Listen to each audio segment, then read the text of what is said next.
Hello, magandang hapon sa inyong lahat. So meron tayong pag-uusapan ngayon, no. Ito ay parang marami nang mangyayaring ganito, feeling ko. Kasi hangga't maaga dapat gumagawa na sila ng hakbang para maiwasan eh. Katulad nito, no, yung sa school meron nangyaring miscommunication. So panoorin natin to, mga men.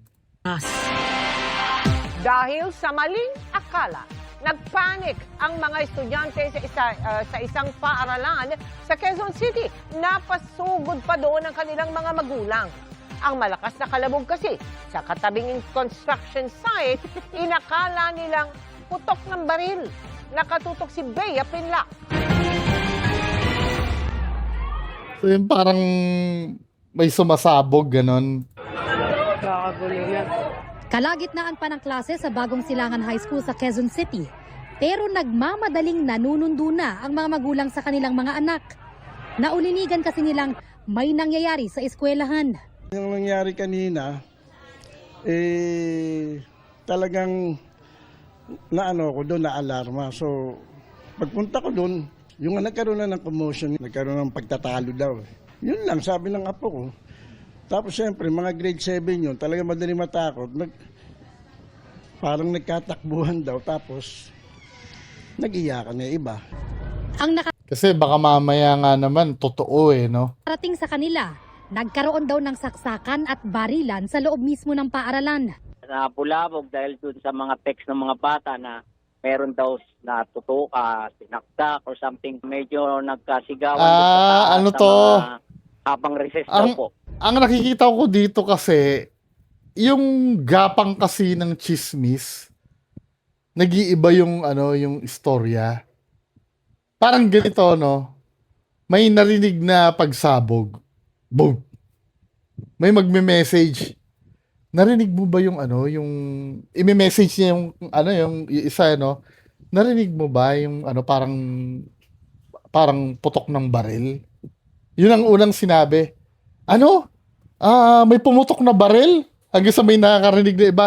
May nagbabarilan? Hanggang sa ano daw? May nagbarilan? Baka nga may saksakan pa dun. May barilan at saksakan? Feeling ko gano'n nag-spread yung yung news eh. Kaya isa rin ito sa perfect example na dapat yung cellphone talaga wala sa school eh. Or halimbawa may pagtataguan dapat ang cellphone. Pag klase hindi dapat hinahawakan para hindi nag-i-spread ng ganito.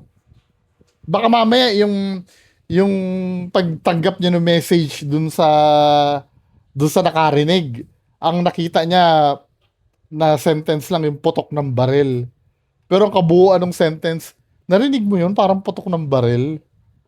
'Di ba? Hanggang sa gumapang na yung balita na uncontrollable na. Nagkataon namang nang magkagulo. Nasa paaralan ng hepe ng Quezon City Police Payatas para sa isang meeting. Kaya agad naklaro na hindi totoong nagkaroon ng pamamaril o pananaksak. Nagpanik po ang mga parents. Gawa po ng meron Grabe. pong nag-post sa social media. Yan, isa pa. Na meron Nag-post pa sa social media. Gusto ko nga mabasa kung ano yung original post eh. Baka mamaya kasi yung pag-post, yung medyo vague. Yung halimbawa, nakarinig kami ng parang putok ng baril dito. Parang ganun yung post din. Binigyan ng ibang meaning. Nag-alala na yung mga tao. Di ba? nga daw pong sinaksak o nasaksak or tsaka meron din daw po Nagtataka, paano nag-evolve sa sinaksak yun, no? putok na kung saan sa pag-iimbestiga po natin ay totally wala pong nangyayaring ganon. Sa totoo lang, wala naman nangyaring saksakan. Wala naman tutukan na sinasabi nila, nagkagulo. Wala naman totoo. Batay sa kwento, nagpanik ang mga estudyante nang makarinig sila ng malakas na kalabog at inakala nilang ito ay putok ng baril. Pero nilinaw ng pulis na ang narinig na malakas na ingay galing lamang sa construction site sa tabi ng paaralan. Ayon naman po rin sa Yung pile driver kasi minsan, pug, pug, pug, gumaganon yun, di ba? Ating investigador, sa pagtatanong niya po sa ating mga kabataan, meron daw po silang narinig na malakas na putok. At yun nga po ay nakumpirma na ito ay galing dito sa ginagawang gusali, katabi po mismo ng ating pong eskwela. Siyempre, hindi mo rin kasi masisi yung yung pagiging praning din ng mga estudyante ngayon kasi nga doon sa nangyari, di ba? Nakakatakot naman kasi talaga yun. Ang iniimbestigahan ngayon ng pulisya kung sino ang nagpakalat ng fake news. Wala pong kahit anumang insidente, saksakan, barilan.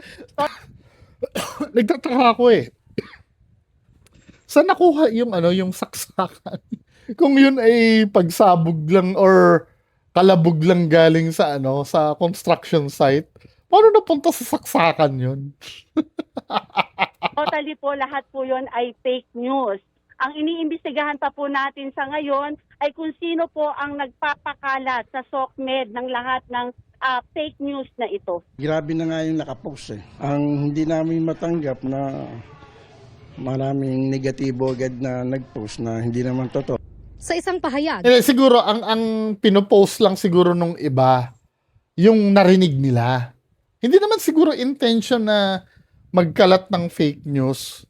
Kumbaga, syempre narinig mo, ano daw yun? Ano daw yun? May nagbabarilan daw sa baba. Yun ang sabi. Di yun na ipopost nila, may nagbarilan sa baba. 'Di ba? Hindi naman siguro intentional na para manakot. Kasi sa panahon ngayon, automatic na yun eh. Na lindol nga lang, ang dami nagpo-post sa social media ng lindol, 'di ba? Parang ganyan din yun. Siyempre, kasama na dun yung yung gusto mong ikaw yung bida. Lalo na pagkabataan, di ba? Mga katulad namin kabataan, ganyan kami eh. Gusto namin kami yung bida. sinabi ng pamunuan ng Bagong Silangan High School na hindi totoo ang kumakalat na mga mensahe na may banta sa kanilang mga estudyante. Iniimbestigahan na raw ito ng mga otoridad. Wala rin daw nasaktan dahil sa maling impormasyon. Gayunpaman, dahil maaaring may nabalisa o natakot dahil sa nangyari kanina, handa ang eskwelahan na magbigay ng nararapat na psychosocial support sa mga naapektuhang estudyante. Bea Penlac, nakatutok, Ano yan? 20. Wala nang, sa akin, walang dapat sisihin dito. Syempre, may fear na kasi talaga eh. 'Di ba? Kaya lang, gumawa sana sila ng paraan para kahit papaano, maibsan yon, yung ma-feel ng mga estudyante na safe sila. I know, hindi naman makukuha ng perfecto yon, kaya lang, paunti-unting ibalik yung yung confidence sa school, no? At nang tuluyang maalis na yung takot. Kasi at this moment kasi parang hindi mo pa rin talaga mapipigilan yung impact ng Tacloban. Grabe kasi yun eh. 'Di ba? Nakaka-trauma talaga yun. Pero mo kahit dito sa Quezon City, abot, 'di ba? 4 oras. So, yun lang naman ang pag-uusapan natin, no? Dapat talaga yung cellphone, feeling ko, i-deposit. Yun ang isa rin sa nagtingin ko nagpalala nung sitwasyon. Yung lahat ng bata nung time na yun may access sa cellphone. Halatang hindi sila nagde-deposit ng cellphone nila eh. 'Di ba? Unlike yung halimbawa, yung cellphone nila naka-deposit.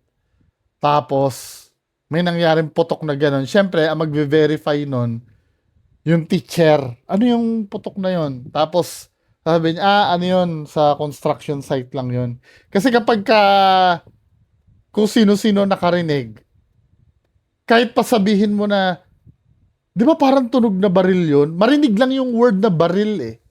Mararatel lahat. Kasi nga, di ba, fresh pa yung yung incident sa Tacloban. Feeling ko walang kasalanan doon. Parang lang yun, wala, ganoon talaga eh. Natakot talaga yung mga estudyante eh. Pero dahil dito, sana, mapaghandaan nila yung mga susunod na mangyayari na ganyan para hindi na maulit. Siyempre, hindi lang naman yung estudyante ang natakot yun, pati yung magulang. Biro mo mabasa ng magulang mo.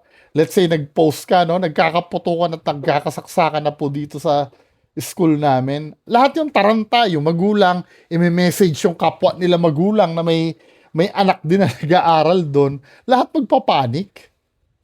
'Di ba? Hindi mo mapipigilan 'yun. Kaya dapat mapag-aralan lalo na yung yung sinasabi ko kanina, yung control sa access sa cellphone. Kahit yung mismong klase lang, wag nang maghawak. Dapat after class na lang i-deposit. Ano na naman ako, kahit pa paano medyo hindi naman tutol, no, pero parang medyo hindi lang ako pabor ng total ban kasi kailangan din talaga ng cellphone eh. Katulad nung sa communication eh. Ano lang, kokontrolin lang. No? Anyway, sana wala na mangyari na ganito na nagkakatarantahan yung mga estudyante. Parang ang ikamamatay pa yung yung pagpapanik eh, hindi yung mismong shooting eh. 'Di ba? So, yan lang muna yung pag-uusapan natin. Magandang hapon sa inyong lahat. Bye-bye.